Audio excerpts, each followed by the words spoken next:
नमस्कार, मैं हूं संजय शर्मा। आप देख रहे हैं 4 PM न्यूज नेटवर्क। पिछले कुछ महीनों में सबसे ज्यादा क्या गिरा? आप कहेंगे गोदी मीडिया का स्तर। अंजना ओम कश्यप, सुधीर चौधरी से लेकर रूपका लियाकत के सवालों तक, कंगना के बयानों तक भी देखा जाएगा। पर आप गलत नहीं हैं। लेकिन शायद गोदी मीडिया को भी जानकर अच्छा लगे कि एक और चीज का मूल गोदी मीडिया के मूल्यों से भी नीचे चला गया है। वो है हमारा रुपया, प्यारा रुपया। इस बात पर मोदी जी ने भी चिंता जताई है कि रुपया कैसे नीचे गिर गया। खुद देख लीजिए। मैं शासन में बैठा हूं, मुझे मालूम है इस प्रकार से रुपया इतनी तेजी से गिर नहीं सकता। अरे ये नेपाल का रुपया नहीं गिरता है, बांग्लादेश की करेंसी नहीं गिरती है, पाकिस्तान की करेंसी नहीं गिरती, श्रीलंका की करेंसी नहीं गिरती। क्या कारण है हिंदुस्तान का रुपया पतला होता जा रहा है? ये जवाब देना पड़ेगा आपको। देश आपसे जवाब मांग रहा है। देखा आपने मोदी जी का तेज तर्रार भाषण। कितने चिंतित हैं कि रुपया गिर रहा है। बस फर्क सिर्फ इतना है कि ये सवाल आज से 12 साल पहले पूछा था उन्होंने, जब सरकार इनकी नहीं थी और रुपये के मुकाबले डॉलर का भाव 60 रुपए से भी नीचे था। मगर मोदी जी को ये चिंता बस दिल्ली की कुर्सी पाने तक रही, क्योंकि 2014 के बाद से रुपया लगातार गिर रहा है। 6 अगस्त 2024 को रुपया इतना कमजोर हुआ कि डॉलर का भाव बढ़कर 84 रुपए से ज्यादा हो गया।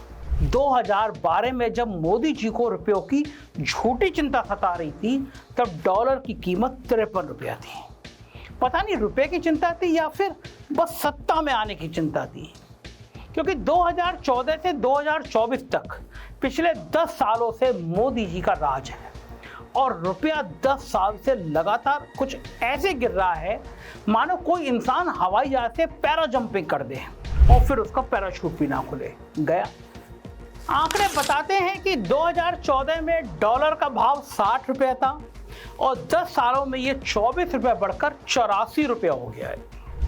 किन्हीं भी 10 सालों का आंकड़ा देखें तो ये आज़ादी के बाद से दूसरी सबसे बड़ी गिरावट है। 1990 से 2000 के दशक में डॉलर का भाव सबसे ज्यादा चढ़ा, क्योंकि उस समय रुपए को डीवैल्यू करना हमारी मजबूरी थी। 1991 में सिर्फ 3 हफ्ते के फॉरेन रिजर्व बचे थे। महंगाई चरम पर थी, इसलिए रुपए की कीमत घटाकर 24 रुपए के आसपास की गई और उदारीकरण और वैश्वीकरण की नीति से भारत का बाजार विदेशी कंपनी के लिए खोल दिया गया। लेकिन उस वक्त उदारीकरण की नीति की वजह से भारत में फॉरेन ट्रेड आया। बड़ी बड़ी विदेशी कंपनियों ने यहां कर पैर जमाए, रोजगार बढ़ा और समाज में मिडिल क्लास नाम की एक कैटेगरी उभर कर आई। लेकिन पिछले 10 सालों में उभरी है सिर्फ दर्द और तकलीफ, वो भी खास तौर से मिडिल क्लास को ज्यादा। और रुपया गिरने के सवाल पर मोदी जी के मंत्री अजीबोगरीब जवाब दे रहे हैं, मानो सिलेबस से बाहर का सवाल पूछ लिया गया हो। निर्मला सीतारमण के एक बयान का बड़ा मजाक उड़ा था, आप फिर से सुन लीजिए। First of all, I would look at it as not rupee sliding, and look at it as dollar strengthening. मोहतरमा कह रही है कि रुपया कमजोर नहीं हो रहा, डॉलर मजबूत हो रहा है। ये तो कुछ ऐसा हुआ कि पहलवान से पूछा गया कि तुम कुश्ती क्यों हार गए, कमजोर कैसे पड़ गए, और वो जवाब में बोला कि मैं कमजोर नहीं पड़ा, दूसरा पहलवान मजबूत हो गया। किसी बच्चे से पूछो कि तुम क्लास में आखिरी में सबसे लास्ट में क्यों आए, तुम्हारा सबसे कम नंबर क्यों आए, और वो कहते मैं आखिर में नहीं आया, बाकी सब मुझसे आगे निकल गए। मगर निर्मला जी से उम्मीद भी आप क्या कर सकते हैं। उनसे पूछो प्याज के दाम क्यों बढ़ रहे हैं, तो कहती मैं प्याज नहीं खाती। मैं इतना लहसुन प्याज नहीं खाती हूँ जी, so don't worry. Nirmala ji और मोदी जी से कोई पूछे कि अगर डॉलर मजबूत हो रहा है तो अमेरिका ने ऐसा क्या कर दिया और जो किया वो आप क्यों नहीं कर पा रहे हैं कि रुपया भी मजबूत हो। सिर्फ ये कह देने भर से तो काम चल नहीं सकता कि रुपया कमजोर नहीं हो रहा, डॉलर मजबूत हो रहा है। आइए एक एक करके वो कारण देखते हैं जिनकी वजह से मोदी राज में रुपया मजबूत नहीं हो रहा। सबसे पहले फॉरेन ट्रेड की बात करते हैं। अगर किसी देश के इंपोर्ट उसकी एक्सपोर्ट से ज़्यादा होता है तो उसे इकोनॉमिक्स की भाषा में ट्रेड डेफिसिट बोलते हैं। यानी आप माल बेच कम रहे हैं और खरीद ज़्यादा रहे हैं। ऐसे में देश की करेंसी कमजोर होने लगती है। आइए समझते कैसे। अगर भारत का कोई बिजनेसमैन बाहर देश से सामान मंगाता है, विदेश से सामान मंगाता है, उसे इंपोर्ट कहते हैं, और वही अगर वो सामान बाहर भेजता है तो उसे एक्सपोर्ट कहते हैं। दोनों ही मामलों में डॉलर में लेन देन होता है। अब अगर इंपोर्ट ज़्यादा है मतलब ओवरऑल देश के व्यापारियों को ज़्यादा डॉलर देने पड़ेंगे। मतलब अगर देश से ज़्यादा डॉलर बाहर जा रहा है बजाय अंदर आने के, तो इस वजह से डॉलर की कीमत ज़्यादा बढ़ेगी, वो मजबूत होगा। सीधी सी बात है। रुपया मजबूत करने के लिए ट्रेड डेफिसिट घटाना होगा, एक्सपोर्ट को बढ़ाना होगा, इंपोर्ट जितना कम हो सके वो करना है। ऐसा नहीं है कि मोदी जी को ये सब पता नहीं है। जब तक वो विपक्ष में थे उन्हें ये सब पता था। देखिए फॉरेन ट्रेड पर मोदी जी ने 2012 में क्या बोला था। जिस प्रकार से डॉलर मजबूत होता जा रहा है, रुपया कमजोर होता जा रहा है, विश्व व्यापार में भारत टिक नहीं पाएगा। हमारे व्यापारी जो माल बाहर भेजते हैं, हमारे व्यापारी जो माल बाहर चलाते हैं, इस बोझ को सह नहीं पाएंगे। लेकिन प्रधानमंत्री बनते ही वो ये सब बातें भूल गए, क्योंकि सरकारी आंकड़ों से तस्वीर साफ है। पिछले 10 सालों में ट्रेड डेफिसिट बढ़ता जा रहा है। मतलब एक्सपोर्ट बढ़ नहीं रहा लेकिन इंपोर्ट बढ़ रहा है। पिछले साल हमारा देश 2,64,899 मिलियन डॉलर के व्यापार घाटे में था। 10 साल पहले यह संख्या 1,37,695 थी। यानी 10 सालों में हम दोगुनी गति से आगे बढ़ गए, लेकिन उल्टी दिशा में, घाटे की दशा में। क्योंकि मोदी जी की महारत जुमले में है। मेक इन इंडिया का वो शेर याद है ना आपको? बहुत फंक्शन किए गए कि देश आत्मनिर्भर बनेगा, यहाँ अपना बिजनेस और अपना स्वदेशी सामान बनेगा। लेकिन मेक इन इंडिया के नाम पर मोदी जी ने सबको पकौड़े तलने की सलाह दे डाली। क्योंकि अगर सच में मेक इन इंडिया का शेर दहाड़ रहा होता, यानी कि देश में वाकई ज्यादा सामान बन रहा होता, तो इंपोर्ट घटता, एक्सपोर्ट बढ़ता। मगर हो रहा है उल्टा।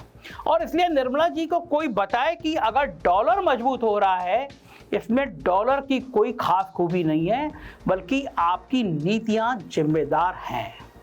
फॉरेन ट्रेड के बाद बात करते हैं करंट अकाउंट डेफिसिट की। एक सीधी सी बात पहले समझ लेते हैं। अगर रुपए को मजबूत करना है तो देश में ज़्यादा पैसा आना चाहिए, बजाय इसके कि हमारे देशवासी दूसरे देशों को ज़्यादा पैसा दें। और ये पैसे का लेन देन सिर्फ इंपोर्ट एक्सपोर्ट में नहीं होता, और भी कई तरीके होते हैं। और सारे तरीकों को मिलाने के बाद अगर देश में कम पैसा आया और ज़्यादा बाहर गया तो उसे करंट अकाउंट डेफिसिट कहते हैं। सबसे पहले बात करते हैं टूरिज्म की। हमारा देश अद्भुत और अनोखा है। यहाँ का मौसम और खान पान दुनिया में कहीं नहीं मिल सकता। कश्मीर से कन्याकुमारी तक पहाड़, रेगिस्तान, समुद्र, सब कुछ देखने के लिए है। विश्व के 7 अजूबों में शुमार ताजमहल है। हालांकि वो आगरा, वो नदी का किनारा गंदा हो गया है, सड़ गया है, और आगरा बदहाल हो गया है। इसी तरह के सैकड़ों साल पुराने अद्भुत इमारतें हैं देश में। योग और अध्यात्म की ये धरती है। हिमालय में प्रार्थना कर सकते हैं और गोवा में जम के पार्टी। मतलब यहाँ सब कुछ है जो एक टूरिस्ट को देखना पसंद होगा। इसलिए हमारे देश में फॉरेन टूरिस्ट ज़्यादा से ज़्यादा आने चाहिए थे, जो अपना पैसा यहाँ आकर खर्च करते और रुपया मजबूत होता। लेकिन जुलाई महीने की ये रिपोर्ट देखिए, विदेशी टूरिस्ट का हमारे देश आना पिछले 12 महीने में सबसे कम रहा। ऐसा क्यों हुआ? क्योंकि मोदी जी लाल किले से सफाई और शौचालय की बात तो करते हैं, मगर सड़क पर डस्टबिन नहीं लगवाते।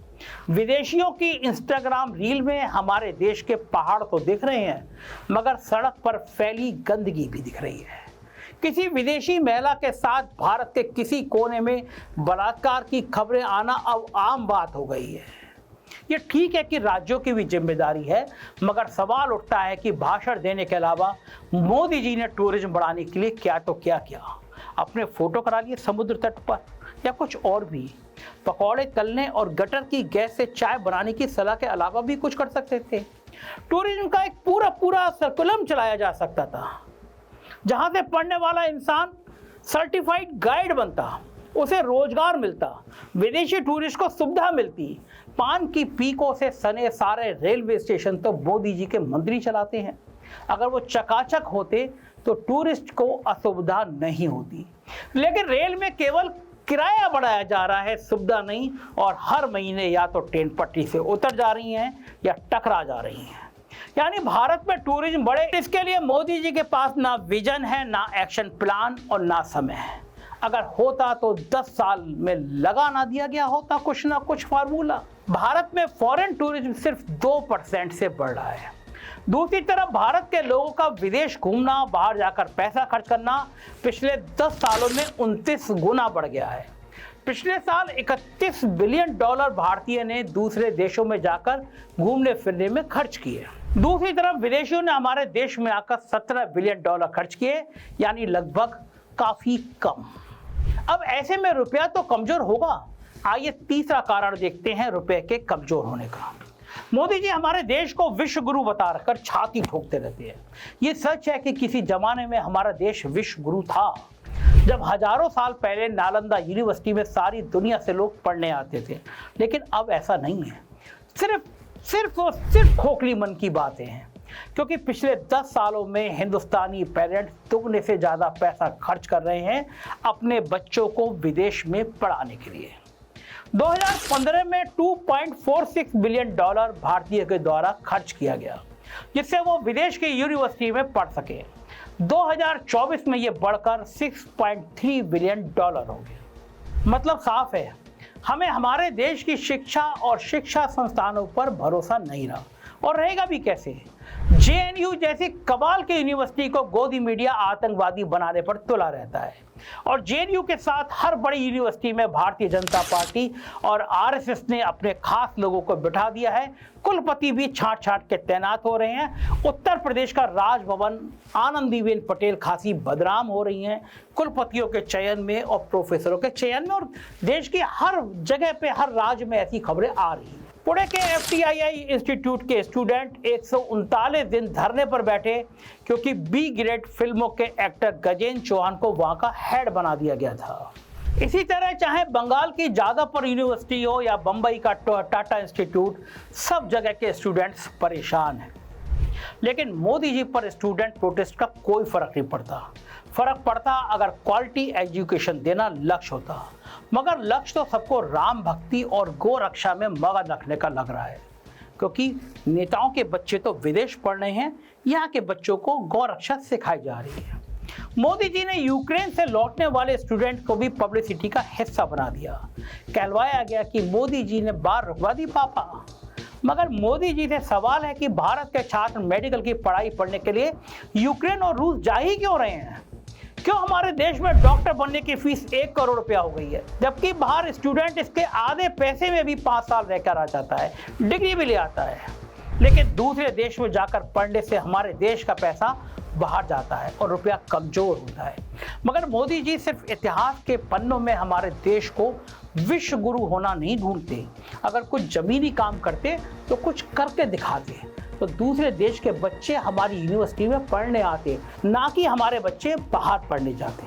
कल की खबर देखिए, IIT मुंबई में बस 75% लोगों को नौकरी मिली।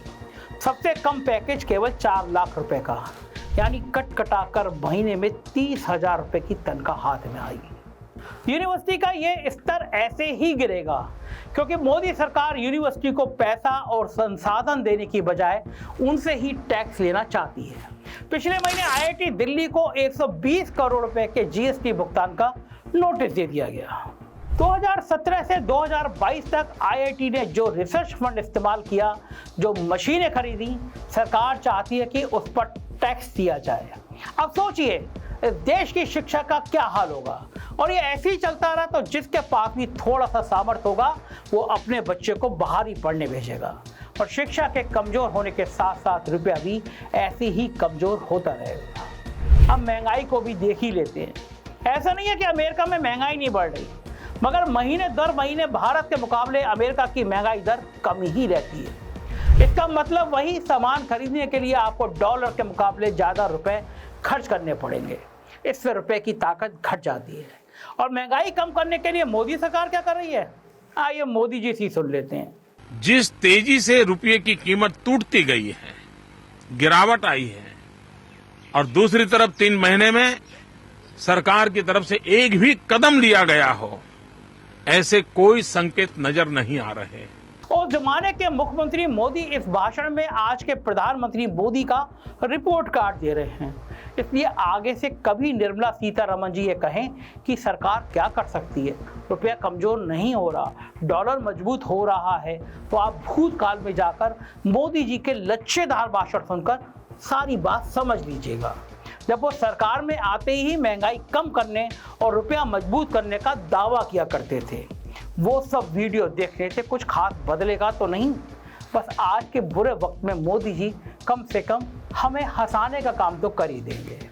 इससे पहले डॉलर 100 रुपए के आस पार पहुंच जाए, जागिए, मंदिर मस्जिद की राजनीति में मत फंसिए, मेरे साथ मिलकर आंखों में आंख डालकर सरकार से सही सवाल पूछिए, तभी शायद हमारे रुपए में कुछ ताकत आ पाए। मुझे इंतजार रहेगा इस बातचीत के लिए। आपको कैसी लगी है मेरी रिपोर्ट, बताइएगा जरूर। शुक्रिया, थैंक यू।